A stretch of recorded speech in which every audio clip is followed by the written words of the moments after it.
రాజన్న సిరిసిల్ల జిల్లా వ్యాప్తంగా ఉన్న వైష్ణవ ఆలయాలన్నీ భక్తులతో రద్దీగా మారాయి. వేములవాడలో ముక్కోటి ఏకాదశి వేడుకలు వైభవంగా జరుగుతున్నాయి. ఉత్తర ద్వారం నుంచి పల్లకి సేవలో భక్తులకు దర్శనమిచ్చారు స్వామి అమ్మవార్లు.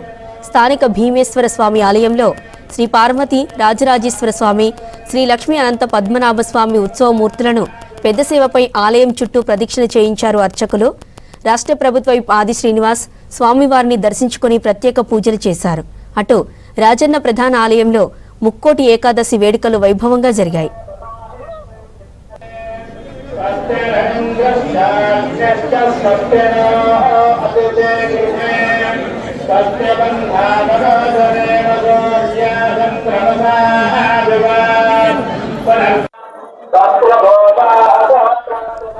రైట్, ఇక వేములవాడలో ముక్కోటి ఏకాదశిపై మరిన్ని డీటెయిల్స్ మా ప్రతినిధి బాబు యాదవ్ అందిస్తారు. బాబు, over to you. Mukkoti Ekadashi సందర్భంగా భీమేశ్వర ఆలయంలో అయితే ఉత్తరద్వారం ద్వారా భక్తులకు స్వామివారు దర్శనమిచ్చారు. అయితే ఈ యొక్క దర్శనంలో రాష్ట్ర ప్రభుత్వ ఆది శ్రీనివాస్ పాల్గొన్నారు. స్వామివారు స్వయంగా పాల్గొని పూజలో పాల్గొని దర్శించుకున్నారు. మనతో మాట్లాడే ప్రయత్నం చేద్దాం. అన్న నమస్తే, ముక్కోటి ఏకాదశి శుభాకాంక్షలు.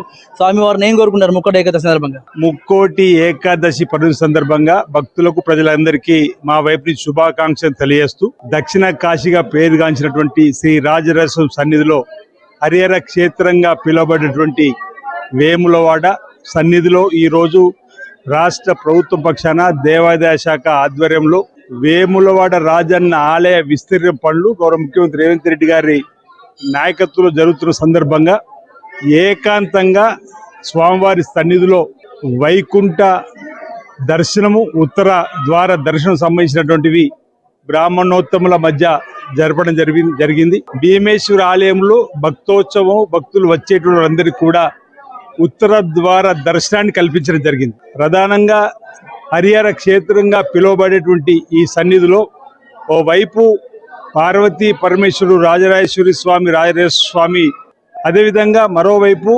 శ్రీదేవి భూదేవి సమేత అనంత పద్మస్వామి వారి ఈ ఇద్దరి దేవుళ్ళ దర్శనం వేములలో జరగడం ఒక విశేషంగా చెప్పుకోవచ్చు. ఈరోజు ఎక్కడికి వెళ్ళినా నారాయణుడి దర్శనం ఈరోజు దొరుకుతుంది, ఉత్తర ద్వార దర్శనము ముక్కోటి ఏకాదశి పర్వ సందర్భంగా.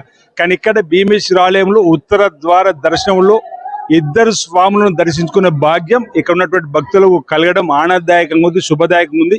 తెలంగాణ రాష్ట్రంలో ఈ ప్రజాపాలన గౌరవ ముఖ్యమంత్రి రేవంత్ రెడ్డి గారి నాయకత్వంలో ఇందిరమ్మ రాజ్యంలో ఎలాంటి ఆటంకాలు రాకుండా పేద ప్రజలకు మేలైనటువంటి పరిపాలన అందించే విధంగా చూడు తండ్రి అని ఈ సందర్భంగా వేడుకోవడం జరిగింది.